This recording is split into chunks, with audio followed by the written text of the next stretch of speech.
യമളാർജുന ഭഞ്ജനം കൂടി കഴിഞ്ഞപ്പോൾ ഈ ഗോപന്മാരെല്ലാവരും കൂടിയിട്ട് ഇങ്ങനെ പറഞ്ഞു, എന്തോ നമുക്കൊരാപത്ത് വരുന്നുണ്ട്. ഈ സ്ഥലത്തിൻ്റെ ദോഷമാണോ, എന്ത് കാരണം കൊണ്ടാണ് ഇങ്ങനെ ഒരു അപകടം വരുന്നത്, അതുകൊണ്ട് നമുക്ക് അതെന്താണെന്നൊന്ന് ആലോചിക്കണം പറഞ്ഞ് അവിടെയുള്ള വയസ്സായിട്ടുള്ള ആളുകളെല്ലാവരും കൂടിയിട്ട് പിന്നെ ഒത്തുകൂടി എല്ലാവരും കൂടി ഒരു കൂടിയാലോചന, വയസ്സായിട്ടുള്ള ഗോപന്മാരെല്ലാവരും. അപ്പോൾ അതിൽ ഉപനന്ദൻ എന്ന് പറഞ്ഞൊരു ഗോപനുണ്ട്, കുറച്ച് വയസ്സായിട്ടുള്ള ആളാണ്. അയാൾ പറഞ്ഞു, ഈ സ്ഥലത്തിൻ്റെ ദോഷമാണ്, നമുക്ക് ഇവിടുന്ന് ഒന്ന് മാറി താമസിക്കാം. അവരുടെ വീടൊക്കെ എങ്ങനെയാ വെച്ചാൽ ഇങ്ങനെ പൊളിച്ച് കെട്ടിക്കൊണ്ടുപോകാൻ പറ്റുന്ന തരം വീടുകളാണ്, ഓലപ്പുരകൾ. അതിങ്ങനെ അഴിച്ചെടുത്ത് വണ്ടിയിൽ വെച്ച് കൊണ്ടുപോയാൽ വെറുതെ കൊണ്ടുപോയാൽ അവിടെ ഉണ്ടാക്കാൻ വീട്, അങ്ങനെയുള്ള വീടുകളാണ് എല്ലാവരുടെയും വീടുകൾ. അങ്ങനെ അവർ ഈ ഉപനന്ദൻ ഇങ്ങനെ പറഞ്ഞപ്പോൾ എല്ലാവർക്കും സമ്മതമായി, എല്ലാവരോടും പുറപ്പെട്ടോളാൻ പറഞ്ഞു. എല്ലാവരും വിഷമൊക്കെ കെട്ടി പുറപ്പെട്ടു. ഈ വണ്ടികൾ, കാളവണ്ടികൾ, ധാരാളം കാളവണ്ടികളുണ്ട്.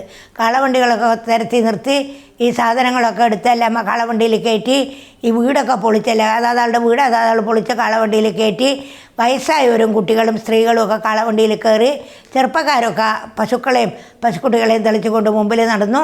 അങ്ങനെ എല്ലാവരും കൂടി ആ വൃന്ദാവനം എന്ന് പറയുന്ന കാട്ടിലേക്ക് ഒരു 5-6 നാഴിക ദൂരത്താണ് ഈ ഗോകുലത്തുനിന്ന്. ഈ ബൃഹദ്വനം എന്നാണ് ഇവരിപ്പോൾ താമസിക്കുന്ന സ്ഥലത്തിന് പേര്, ബൃഹദ്വനം. അവിടുന്ന് വൃന്ദാവനത്തിലേക്ക് പോവുകയാണ്. ആ കാട്ടിലെത്തിയപ്പോഴേക്കും അവിടെ ഗോവർദ്ധന പർവ്വതമുണ്ട്, പിന്നെ ധാരാളം പുല്ല്, ധാരാളം വെള്ളം, കാളിന്തി നദി ഒഴുകുന്നുണ്ട്. അവിടെയുള്ള എല്ലാം സുഖസമൃദ്ധമായിട്ടുള്ള സ്ഥലമാണ്.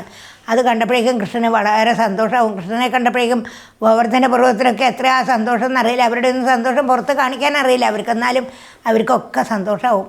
അവിടെ പോയി ഈ നന്ദഗോപരുടെ വീട്, എല്ലാവർക്കും നന്ദഗോപരുടെ കൃഷ്ണൻ്റെ വീട് എല്ലാവർക്കും കാണണം, എല്ലാ കുട്ടികൾക്കും.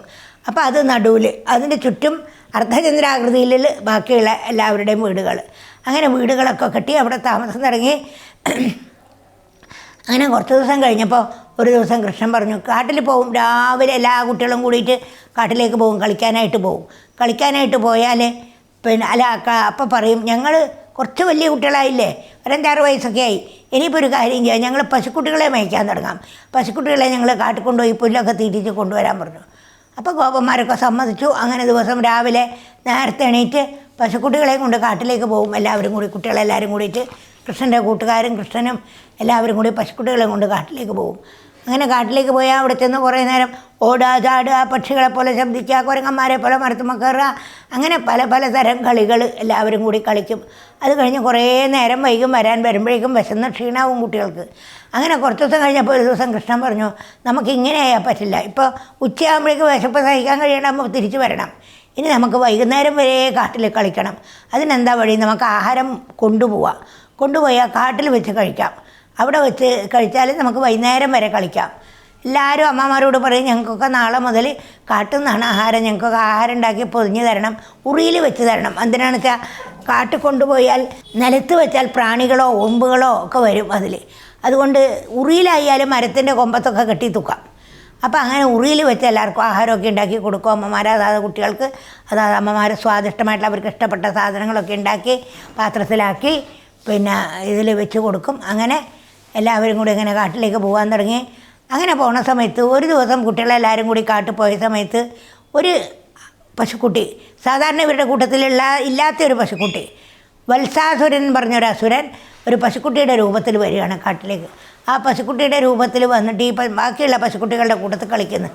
അപ്പോൾ കൃഷ്ണനും ബലരാമനും മനസ്സിലായി ഇതാരാണ്, ശരിക്കുള്ള പശുക്കുട്ടിയല്ല, അസുരനാണെന്ന് മനസ്സിലായപ്പോൾ ബലരാമന് കാണിച്ചു കൊടുത്തു, ഇതൊരു അസുരനാണ്, ഇവനെ നമുക്ക് കൊല്ലണം എന്ന് പറഞ്ഞു. അങ്ങനെ ആ വത്സാസുരനെ കൃഷ്ണൻ 4 കാലും വാലും കൂടെ കൂട്ടി വട്ടത്തിൽ ചുഴറ്റി എറിഞ്ഞു. അതോടുകൂടി അവൻ മരിച്ചു. ആ വത്സാസുരൻ മരിച്ചു വീണപ്പോഴേക്കും അസുരനായിട്ട് കണ്ടു അവനെ. അപ്പോൾ കുട്ടികൾക്കും ബലരാമനൊക്കെ ബോധ്യമായി കൃഷ്ണൻ പറഞ്ഞത് ശരിയാണെന്ന്. അങ്ങനെ വത്സാസുര വധം കഴിഞ്ഞു. അത് കഴിഞ്ഞ് പിന്നെ ബകാസുരൻ എന്ന് പറഞ്ഞ ഒരു അസുരനാണ്. പിന്നെ ഇങ്ങനെ കംസൻ ഇങ്ങനെ വഴിയേ അസുരന്മാരെ പറഞ്ഞയച്ചു കൊണ്ടിരിക്കുകയാണ് ഈ കുട്ടിയെ ഉപദ്രവിക്കാൻ, കൃഷ്ണനെ കൊല്ലണം എന്നാണ് കംസൻ്റെ ഉദ്ദേശം. അതിന് വേണ്ടിയിട്ട് ഇങ്ങനെ പറഞ്ഞേക്കുകയാണ്.